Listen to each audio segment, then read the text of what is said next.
Gusto ko po yung provider. Gusto ko po yung dominant na lalaki. Tapos, mahal po si Jehovah. Dami naman! So, andito tayo sa UP, kasama natin si... Jeline po. Ilan taong ka na? 19 po. Nag-aaral? Hindi na po. Nagmamahal? Yeah, baby! Ba't hindi ka nag-aaral? Financial problem po.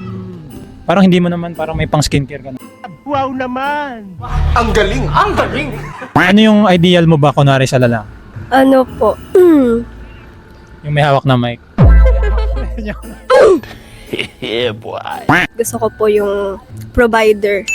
Gusto ko po yung dominant na lalaki. Like, avoidant po kasi ako. Gusto ko po, Okay.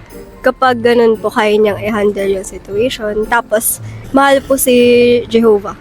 Si Jehovah. Okay, anong bang, ano mo, religion mo? Jehovah's Witness. Jehovah's Witness. Yes po. Okay. Ito sabi mo kasi kanina, avoidant. Ano ba yung avoidant? Ayun po yung every time po na may problem ka, tawag dito, parang pinupush mo po yung people around you po. Kahit gaano siya ka-close sa'yo. Paano yun pag may problema kayo, tapos pinush mo siya? Gusto mo yung hahabulin ka pala? Parang ganun ba yan? Opo. Pero ano po, tinatry ko po na ayusin yun kasi I realize po na hindi. Hindi siya healthy. Opo. Sabi mo no kanina is Jehovah's ano. So gaano ka-importante yung religion sa relationship?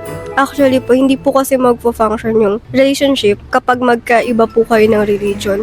Kasi di po kayo magkakaintindihan. Lalo po, madami pong kaibahan yung religion ko.